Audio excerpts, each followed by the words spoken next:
When the president does it, that means that it's not illegal. This infamous line came from Richard Nixon as he sat across David Frost during the Frost-Nixon interviews, reflecting on the wreckage left behind by the Watergate scandal. The scandal had already brought down his presidency. It began with the break-in at the Watergate complex, the headquarters for the Democratic National Committee, where members connected to Nixon's re-election campaign attempted to steal political information. But the break-in was just the beginning. What followed was a long chain of intimidation, lies, and obstruction. Members of Nixon's administration worked to hide the truth, paying hush money, urging witnesses to commit perjury, and destroying evidence. As investigators began to close in and the truth began to surface, the presidency itself began to crumble. The scandal spread through the courts, Congress, and the country until it forced Nixon to do something that no American president had ever done before or since: resign from office. But there he was, years later, sitting calmly across from Frost and insisting that what he had done was not illegal. To the people listening, it sounded insane, crazy. I mean, how could someone who had committed such a massive political scandal defend himself so confidently? Well, the answer to that question isn't as crazy as you might think. What was happening with Nixon was that he had two ideas that were conflicting. On one hand was the overwhelming evidence of his guilt and the shame that had forced him to resign. And on the other hand was the belief that he was in fact a good person. And in the end, that belief about himself won out. Unable to bear the fact that he had abused the power of the presidency, Nixon chose the only path left to him. He changed the meaning of the law itself so that he could still be right. He was a man with a conviction. We do the same thing. Maybe not as dramatically as Nixon, but just like him, we have to deal with conflicting information that we desperately want to be resolved. Elliot Aronson, an American psychologist, wrote in his work titled Cognitive Dissonance, A Current Perspective, that there are three things that we must believe about ourselves. First, I am moral. Second, I am competent. And third, I'm rational. When we come across information that is inconsistent with those beliefs, we tend to reject that information in the pursuit of self-justification and self-justification. And it's because of a phenomenon called cognitive dissonance. Cognitive dissonance is the state of tension that occurs when a person holds two cognitions that are psychologically inconsistent with each other, such as smoking is a bad thing to do because it could kill me, and I smoke 2 packs a day. Conflicting information creates a mental discomfort that can range from minor pains to internal anguish, and we cannot rest easy until it is resolved. In this case, the most direct way to resolve this issue is by quitting. But if the smoker has tried to quit and has failed, she must now reduce dissonance by convincing herself that smoking isn't really all that bad. That, in fact, it might be good for you because it helps her relax and it prevents her from gaining weight. In Aronson's meta-analysis of cognitive dissonance theory titled Mistakes Were Made But Not By Me, he describes this phenomenon as a pyramid. At the top of the pyramid, we can see both sides of an issue. The issue, election, or policy is a complex one that is multifaceted. We see there are both sides, and no matter what choice we make, we will create measurable change. But the moment we actually make the choice, we vote for who we want to, or we post about our political ideas online, we end up having to justify that decision, and that leads us to take a step down the pyramid. Ultimately, self-justification will take us to the bottom of the pyramid. Aronson wrote that by the time the person is at the bottom of the pyramid, ambivalence will have morphed into certainty, and he or she will be miles away from anyone who made a different choice. Self-justification ends up creating a convenient narrative in which we can believe that we are right, that we don't have to worry because we're smart and we're capable, and that contradictory information just doesn't exist. But those convenient narratives soon solidify into justifying convictions. And those convictions ultimately get us in trouble. Allow me to explain. Results of a 2019 Pew Research study titled "How Partisans View Each Other" indicates how this process operates. When asked about the opposing party, 64% of Republicans claimed that Democrats were closed-minded, with 75% of Democrats claiming the same thing about Republicans. More than a third on both sides claimed that the other was unintelligent, and nearly half went even further, with 55% of Republicans claiming Democrats were immoral, and 47% of Democrats claiming the same thing about Republicans. This is data from 2019. And if we look at the current state of America, it's reasonable to assume that if that study was taken now, those numbers could be much higher.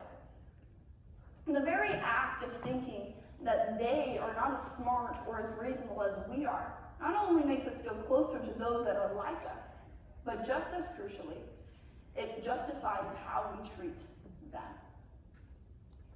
In March, fire damage to the New Mexico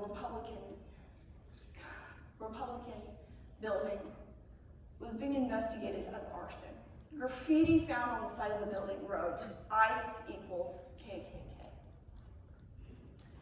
Then Speaker of the House Nancy Pelosi's husband was bludgeoned in the head by a hammer by a man who broke into their home.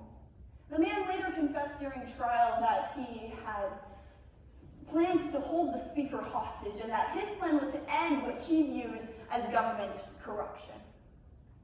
A Reuters article states that the 38-year-old man pled guilty on Tuesday to trying to murder Democratic Pennsylvania Governor Josh Shapiro in an April arson attack on his home, in which he scaled a fence and ignited the house with a gasoline-filled beer bottle, while Shapiro and his family slept inside. When Ballmer called 911 to confess, he told the police that he believed Shapiro was aiding in the war in Gaza, and that he needs to stop having my friends killed, and that our people have been put through too much by that monster. On September 10th, 2025, Sheridan Cadwell went to Utah Valley University's open-air amphitheater to get extra credit on her sociology class. What was meant to be a lively debate ended in just 23 minutes with a gunshot wound that killed the event's speaker, Charlie Kirk. I heard a big boom, but I didn't know what it was, Sheridan told Deseret News. I thought I saw blood on his chest, and then his eyes rolled back in his head as he tipped over, and I didn't know if this was like the shooter at Malady Bay in Las Vegas. You know, when they're up on the roof and start spraying into the crowd. It's a unique feeling not to know if your life is about to end at any moment. Political violence and hate does not belong to a specific political party, but we desperately want it to be. Because to some extent, we all belong to one of these parties. And so it can't be our party's fault for political violence and hate. Cognitive dissonance will not allow it. It has to be the Democrats or the Republicans' fault for the bad policies we live with, or the hate. But clearly, in this speech, I'm only talking about extremists. I'm not talking about you, because you guys are the good ones, the reasonable ones. You listen to the right news, you vote for the right people, you have the right political ideas, so relax. This speech isn't about you. It's about them. They're the bad ones. They're the ones that poison the conversation and drive everything into chaos. It's not you, so don't worry. You're not bad. You're good. Except maybe it's not just the extremists that cause the problem. Maybe the problem exists to some extent within us too. We are remarkably good at convincing ourselves that whatever we already believe must therefore be right. And so this speech isn't for some rando extremist out there. This speech is for every person sitting in this auditorium. Leon Festinger wrote that a man with a conviction is a hard man to change. Tell him you disagree, and he turns away. Show him facts and figures, and he questions your sources. appeal to logic, and he fails to see your point.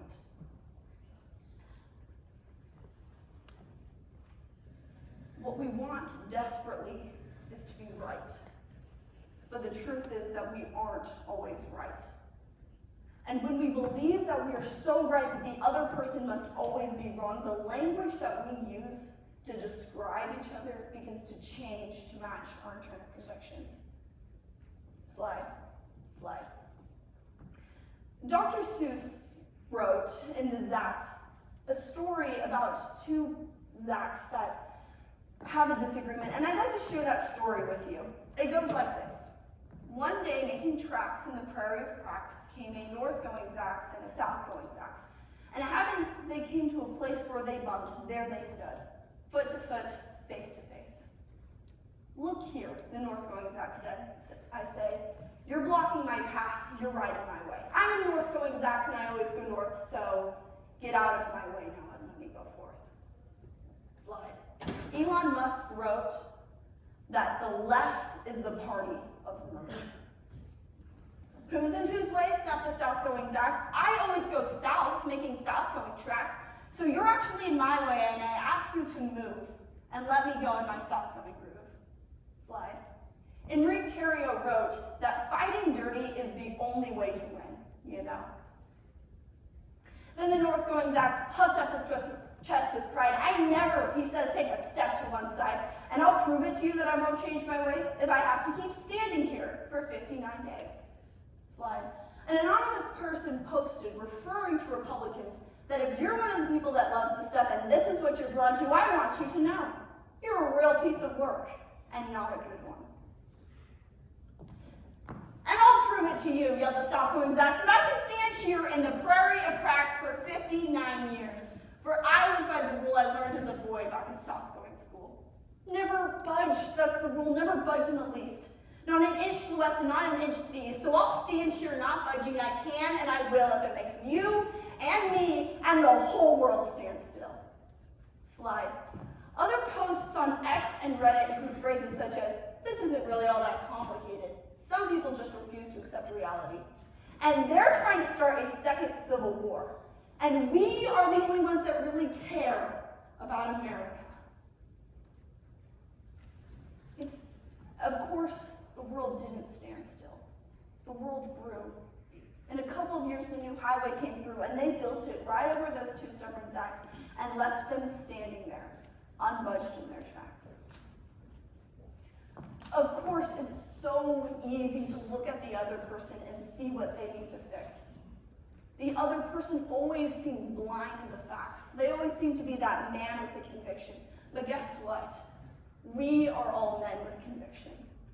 Standing there in the prairie of cracks, unwilling to budge, those Zacks, they did not just hurt themselves, each other, but they hurt themselves. The longer that we are unwilling to budge, the longer we censor, dismiss, and hate the other side, the more we miss out on the people that we do in fact share a country with. Because guess what? America doesn't belong to the Democrats, and it sure as heck does not belong to the Republicans. America belongs to all Americans. I encourage you to remember that the people that you now only see as Democrats or Republicans or left or right or conservative or liberal or whatever category you put them into, that they are people that, like you, have stood at the top of the same pyramid and had to make the same choices, but also, like you, cannot be summed up or defined by the group that they belong to. All people are complex, but the moment we forget that, we make it easy to believe that the problem is simple and it lives entirely in someone else. But the problem was never just them, and the solution won't be either. It begins when we stop asking, why are they so wrong? And start asking, why am I so sure I'm right? Because a man with a conviction is a hard man to change, but that doesn't mean he shouldn't try.